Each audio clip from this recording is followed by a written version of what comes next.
Hello everyone, কি খবর সবার, কি অবস্থা? আমার অবস্থা এই যে আজকে আমি আমড়ার ভর্তা বানাবো, তাই তো আমি কিছু আমড়া নিয়ে নিলাম। আর আমড়াগুলো কিন্তু আমি আস্তে আস্তে চামড়াগুলো ছিলে নিচ্ছিলাম। আমড়ার ভর্তা বানানো অত কঠিন কিছু না, জাস্ট কয়েকটি উপকরণ দিয়েই কিন্তু খুবই সহজে আমড়ার ভর্তা বানানো যায়। আমার কাছে কিন্তু আমড়ার ভর্তা খেতে খুবই ভালো লাগে। তো আমি কিভাবে বানাবো আজকে তা আপনাদের সাথে শেয়ার করব। আমার আমড়ার খোসা যখন ছিলা হয়ে গিয়েছে, আমি ভালো করে পানিতে ধুয়ে নিয়েছিলাম। ভালো করে ধোয়া হয়ে গেলে আমি এবার আমের মেশিনে এটাকে ভালো করে আমি কুচি করে নিব। কুচি করব এই জন্যেই যেন ভর্তাটা খেতে খুবই ভালো লাগে।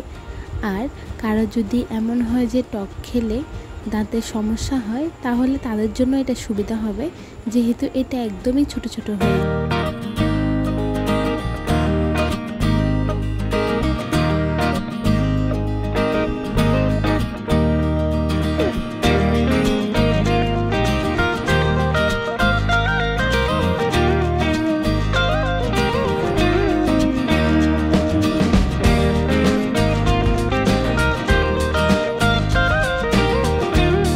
দেখতেই পাচ্ছেন একদম সুন্দর ঝরঝরে হয়ে গিয়েছে। এবার আমি এটাকে ভর্তা করার জন্য যা যা উপকরণ লাগে সব কিছু এখন আস্তে আস্তে করে দিব। কিছু লবণ দিয়ে নিচ্ছি, যেটা আমার জন্য দরকার আর কি, যতটুকু।